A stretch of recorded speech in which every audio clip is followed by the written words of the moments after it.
11वीं सदी के अंत में एक खूनी युद्ध की शुरुआत हुई, जिसकी तबाहियों ने 2 सदियों तक मध्य पूर्व पर अपना कब्जा बनाए रखा। इन लड़ाइयों में लोगों ने ऐसी ऐसी दरिंदगी की जिन्हें सुनकर आज भी लोगों के रोंगटे खड़े हो जाते हैं। इतिहास में इन लड़ाइयों को क्रूसेड्स या धर्म युद्ध के नाम से याद किया जाता है। लेकिन सवाल ये है कि पोप अर्बन II ने इन लड़ाइयों को क्यों भड़काया। क्रूसेड की स्थापना मिनजिकरित की लड़ाई में हुई थी। इस युद्ध में सल्जुक सुल्तान अल अरसलान ने पूर्वी रोमन सम्राट को हराया था, यानी बेजेंटीन एम्पायर के सम्राट को।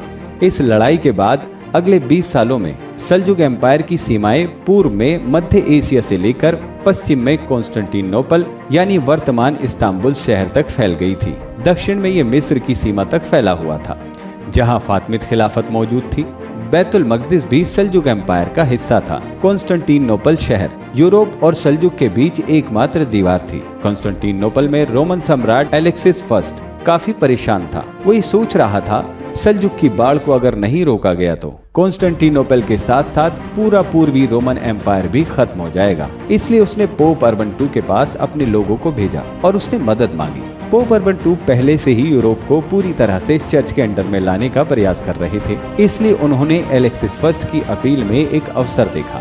पोप ने सोचा कि यदि यूरोप में लोगों को मुसलमानों के खिलाफ पवित्र युद्ध छेड़ने के लिए उकसाया जाए तो पूरे यूरोप में उनका कंट्रोल बढ़ जाएगा। इसलिए उन्होंने एलेक्सिस फर्स्ट का समर्थन करने का वादा किया। फिर उन्होंने 1095 में फ्रांस का दौरा किया। यहाँ नवंबर में उन्होंने क्लेरमोंट शहर में एक धार्मिक सभा की। बैठक के अंत में उन्होंने घोषणा की कि वो आम जनता से व्यक्तिगत रूप से बात करना चाहते हैं। पोप ने अपने भाषण में मुसलमानों के खिलाफ सभा की भावनाओं को खूब भड़काया। उन्होंने भाषण में जो बातें कही वो ये हैं। उन्होंने कहा, एक राष्ट्र जो ईश्वर को जानता ही नहीं, उसने हमारी ईसाई भूमि पर आक्रमण किया है।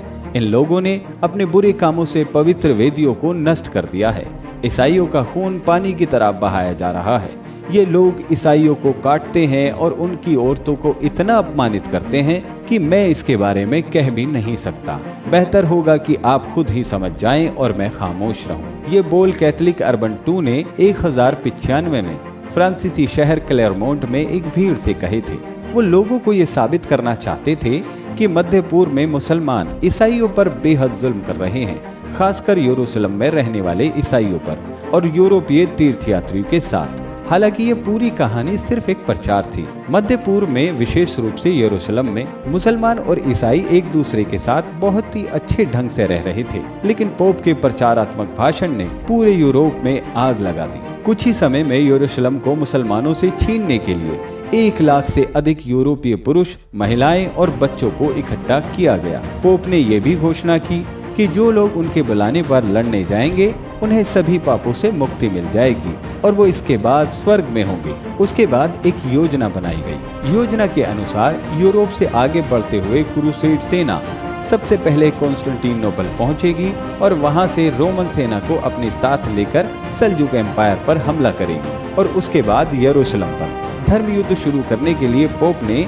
अगस्त 1096 की तारीख भी तय की। लेकिन उस तारीख से कई महीने पहले एक अन्य आदमी जो पोप जितना ही चमत्कारी था, वो पहले ही युद्ध के लिए अपनी सेना को तैयार कर चुका था।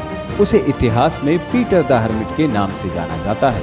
उनके अभियान को इतिहास में पीपल क्रूसेड्स के नाम से जाना गया है। पीटर द हर्मिट एक फ्रांसीसी पादरी था। उसके बारे में ये मशहूर था कि वो बैतुल मकदिस गया था और उसने अपनी आंखों से ईसाइयों पर होने वाले जुल्म को देखा था जो मुसलमानों द्वारा किए जा रहे थे। उसने ये कहकर लोगों को गुमराह किया कि उसे ईसा मसीह ने ख्वाब में ये आदेश दिया है, यरूशलेम को मुसलमानों से मुक्त कराओ। इस सपने का खूब प्रचार किया गया, लेकिन ऐतिहासिक रिकॉर्ड से पता चलता है कि वो कभी यरूशलेम नहीं गया था। इस कहानी के जरिए से पीटर द हर्मिट को अपने आसपास बड़ी संख्या में लोग मिले। उनके मानने वाले ज्यादातर गरीब लोग थे। उनकी संख्या लगभग 20 से 30 हजार थी। इसलिए इस अभियान को पीपल क्रूसेड कहा जाता है। पोप से पहले पीटर द हर्मिट ने एक लोकप्रिय सेना के साथ फ्रांस से कॉन्स्टेंटिनोपल तक का मार्च किया, लेकिन रास्ते में ही उन्होंने यहूदियों के खिलाफ धर्म युद्ध शुरू कर दिया, जर्मनी में पीटर के समर्थकों ने यहूदियों की सामूहिक हत्या की और उनके इलाकों को नष्ट कर दिया। और जब ये सेना हंगरी पहुंची तो यहाँ भी इसने बड़े पैमाने पर लूटपाट की। आखिरकार जुलाई 1096 को ये सेना कॉन्स्टेंटिनोपल पहुंच गई, यानी पूर्वी रोमन एम्पायर। यहाँ से उन्हें समुद्री बेल्ट को पार करना था, जिसके बाद सल्जुक इलाके शुरू होते थे।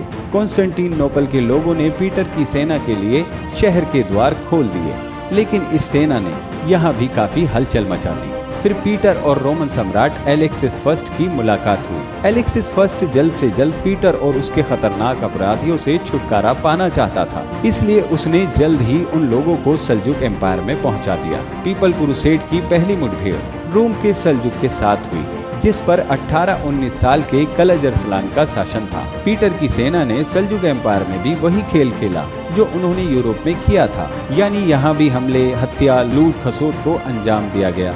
उनके अत्याचारों की कहानियां दिल दहला देने वाली हैं। ये लोग बच्चों को भी तलवारों से काट डालते थे और कई बच्चों को सलाखों में पिरोकर आग में भूना गया। ये क्रूसेड इतने साहसी हो गए थे कि सल्जुक एम्पायर की राजधानी निकिया के आसपास के इलाके भी उनकी बर्बरता से बचे नहीं थे। उन्होंने सल्जुक के कुछ छोटे किलों पर भी कब्जा कर लिया था। सल्जुक तुर्क इन आक्रामक कार्रवाइयों पर चुप नहीं रह सके। उन्होंने निकिया के पूर्व में एक किले में कई क्रूसेड सैनिकों को घेर लिया। किले की घेराबंदी 8 दिनों तक जारी रही। जब क्रूसेड का पानी खत्म हो गया, ऐसा कहा जाता है कि क्रूसेडर्स इतने प्यासे थे कि उन्होंने खून से अपनी प्यास बुझाने के लिए अपने घोड़ों और गधों को मार डाला। लेकिन जाहिर है कि ये खून काफी नहीं था। जब जानवर मर गए और पीने के लिए खून भी नहीं बचा, तो क्रूसेडर्स का विरोध भी खत्म हो गया। सल्जुक सेना ने किले में प्रवेश किया और सभी क्रूसेडर्स या तो मारे गए या गुलाम बना लिए गए। बाकी क्रूसेडर सेना एक दूसरे किले में थी, जो निकिया के पश्चिम में कुछ ही दूरी पर मौजूद था। धर्म युद्ध के नेता पीटर द हर्मिट रोमन सम्राट से सैन्य सहायता लेने के लिए कॉन्स्टेंटिनोपल गए हुए थे। जब किले के लोगों को पता चला कि सल्जुक ने उनके साथियों के साथ क्या किया है, तो वो बदला लेने के लिए उत्सुक हो गए। उन्होंने सल्जुक की राजधानी निकिया पर हमले की योजना बनाई और अपने नेता पीटर के बिना ही हमले के लिए निकल पड़े। इस हमले का सल्जुक को पहले से पता चल चुका था। उन्होंने निकिया के बीच पहाड़ों में पोजीशन ले ली। अपने युवा राजा कलज अरसलान की कमान के तहत उन्होंने अचानक हमला किया और सभी क्रूसेडर्स का सफाया कर दिया। 2.5 महीने के अंदर पीपल क्रूसेड्स खत्म हो गया था। इस युद्ध में सल्जुक मुसलमान विजयी रहे। युद्ध के नायक युवा सुल्तान कलज अरसलान थे, जिन्होंने कम उम्र में बड़ी जीत हासिल की थी। हालांकि पीपल क्रूसेड्स केवल एक ट्रेलर था, क्योंकि आने वाली सेना इससे कहीं ज्यादा बड़ी और ट्रेंड थी, जिनसे मुसलमानों का असल युद्ध होना था।